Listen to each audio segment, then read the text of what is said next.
Hey, what's up, everybody? How's it going, fish freaks? This is Dave from ADU+Aquascaping. Today we're going to be talking about how to beat algae back like a boss when algae attacks. I've been neglecting my tank, and it's a combination of neglect mixed with my new lights.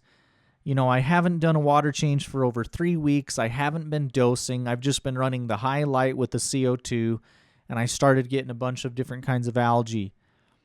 And I started using the 80-degree lenses, and I think that was just too much radiation, a lot of radiation, so I went back to using the 110-degree lenses just today. I just reinstalled them. So I'm just getting used to the new lights, and I haven't really had time to, thin out the tank and everything like that. You have to sometimes rip up entire sections. You want to combat the algae at its source and rip up all the plants that have algae on them. I'm getting cladophora algae on my micro sword, so I'm going to rip up a bunch of the plants. And you may be scared. You may think, well, don't you need the plants to combat the algae?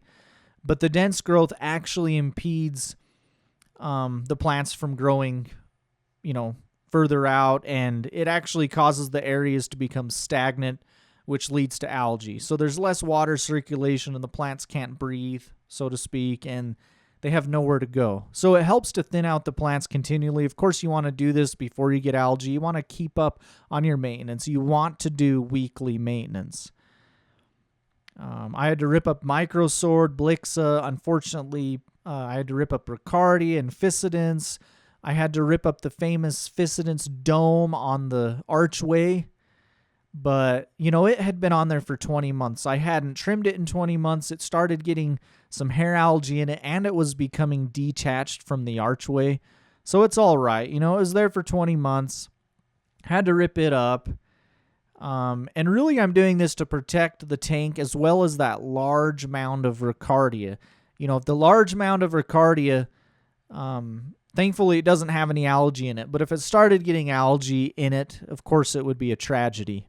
So I really need to protect that large mound of Riccardia. We're doing a deep maintenance.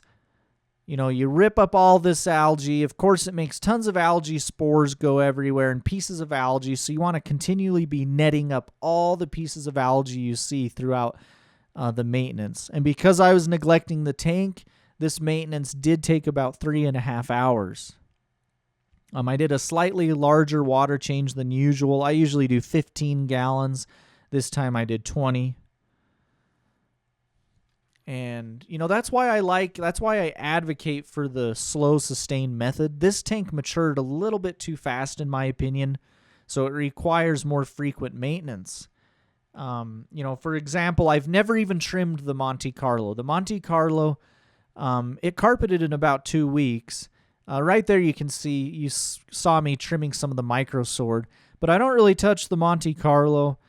The S. repens, I've only trimmed 2 times in the last 20 months. So if you want to get a good dome and mound of S. repens, you do want to trim it.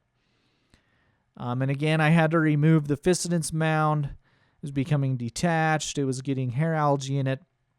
But as well, you see I have little aqua soil spilling into the sand. I siphon up a little bit of aqua soil here and there, but because of the Monte Carlo and the retaining wall, I don't have very much. And right there you can see that I dimmed the lights. If you do have a lighting system that has a potentiometer, it's nice when you're doing the water change and you're going to, whether you recycle the water or if you just throw it outside in the gutter, your plants have a tendency to dry out. So it's nice to have a lighting system that you can tone down the lighting. So that way you can still see what you're doing. You can trim some moss, but then that way it's not going to dry out your plants. So that's what's nice about having LED fixture with a potentiometer. Right here you can see that I'm, gluing some Physidens onto the archway. Some areas of the tank aren't infected, so luckily. So I was able to get some Physidens off another branch and go ahead and glue it on the archway. As well, if you want to see how to build a retaining wall that keeps the aqua soil from mixing in with the sand, go ahead and watch my last episode 7 of the 10 quick tip aquarium series. I show you some different ideas on how to keep the aqua soil to inhibit inhibit it from mixing in with the sand. And it, the wall I built seems to be doing a pretty good job. And I usually wave my hand over the plants to kick up detritus and algae spores and net it up. I often talk to people and I tell them, well, you just manually remove the algae with your hands, or I'll wave my hand over the plants to kick up detritus when I'm siphoning and everything like that.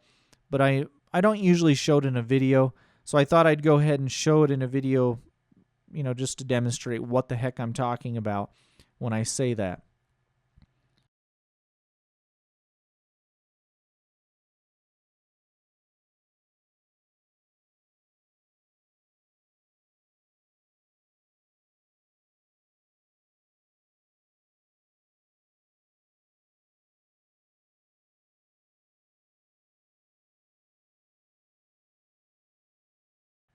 And that's basically it. Hopefully I can keep up on the maintenance.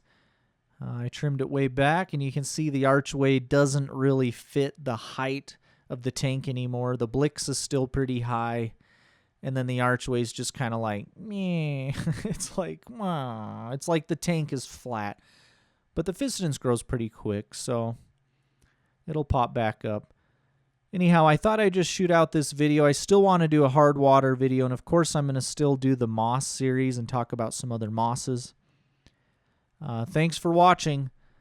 Until next time, keep your sleeves wet. Peace out.